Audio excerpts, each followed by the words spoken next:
Boom, boom, boom, boom, boom, boom, boom, boom, boom, another episode. Viewers, welcome back. I'm Nan, the CSL Trailblazer, and in this week's episode, I'm talking about behavior. That's right, describing behavior, lovely topic, great for you to develop your fluency in. And if you're a teacher watching this, getting your students very well acquainted with that language so that they are able to describe behavior, their own or others around them, okay? So, let's get started, but you know what comes first?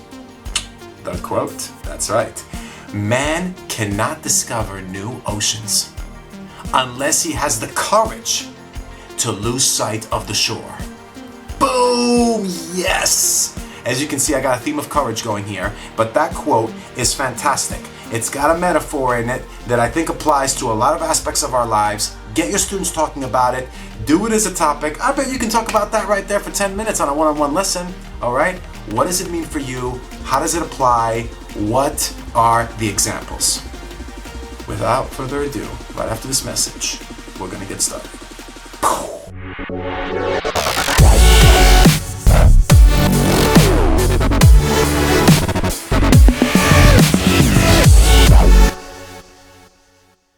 And welcome back, everybody. Here we go, describing behavior, very valuable. Remember, share if you care. These episodes are very valuable for students and teachers if you want to work on fluency, okay? The internet can provide a lot of help, but I'm here to just give you the ideas and let's see, steer you in the right direction. Steer, right? Okay, good word. All right, let's get started. So, nature versus nurture. That's the first two words connected with the topic of describing behavior. What's more important? Is it nature, the way you were born, your genes, your temperament, your character, or is it the nurture? What does that mean? The caring that you received from your parents, how they raised you, the environment around you, and how it affected you, okay? We don't only nurture children, we can also nurture relationships. The way we nurture our relationship is how well we stay in contact with these people, how often we see them, professional or personal, okay? And if we do a good job of nurturing relationships, we keep them, we have them, they're stronger bonds, etc. Moving on, next language, incentive and deterrent. Those two are the stars of the show, everybody, okay? Incentive and deterrent. What do they mean? Incentive means when you do something to encourage a certain behavior, and deterrent is when you do something to encourage you not to do that. Okay, so it's a behavior change, but encouraging you not to do it. You need examples. I'm here to provide them, okay? Incentive is all around us, okay? There's incentives everywhere. Incentives usually mean that there's a reward. If I tell you, practice your English because it will be helpful for you to communicate, you might not be very convinced. But if I say, practice your English, it will help you communicate. And guess what? If you can prove to me that your level is X, then I'll buy you a bike.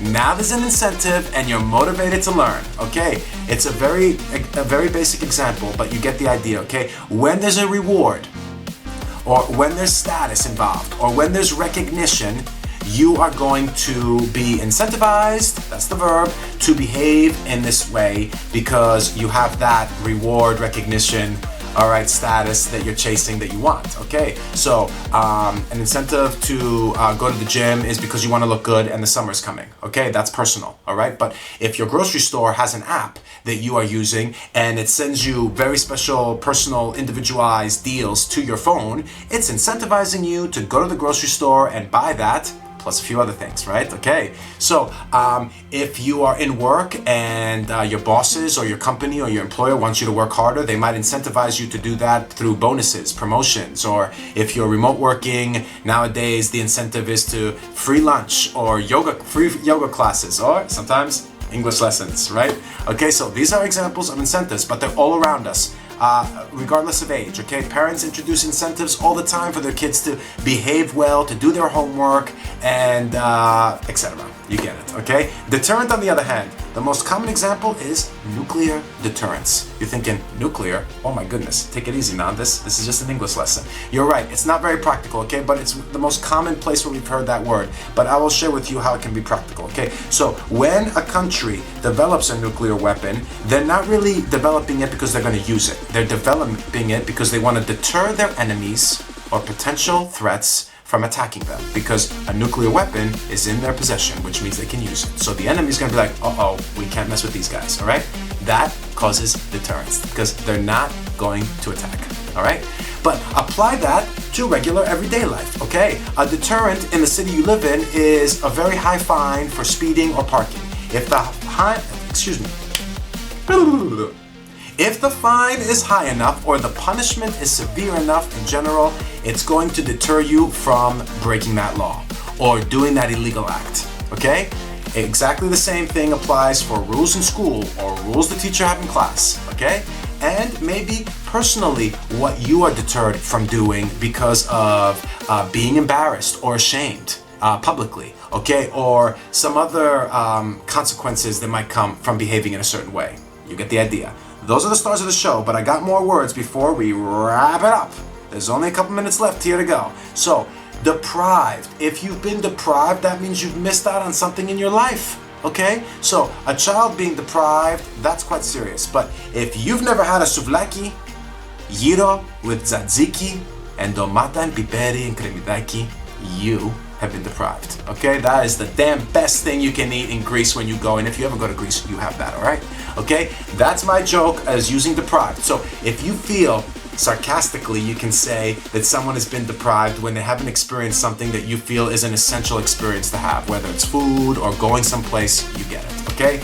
Detrimental versus beneficial effect. The word detrimental means that it's not just negative, but it's harmful to you, okay? So if you're behaving in a certain way that's detrimental to you, it's going to harm you, okay? I'm not going to go through examples, but you can easily find them online. The other words that go with behavior are nag and make a fuss, which usually is a type of complaining that we associate with things that are not really worth complaining about or not that important, okay? You can look for examples online, all right? And then I got set an example. People need to set an example for the younger ones or in senior positions at work, okay? I was just discussing with a client the other day about how cursing in front of younger people or in people in general in public does not set a good example of how we should speak to each other, okay? But there's other ones, many.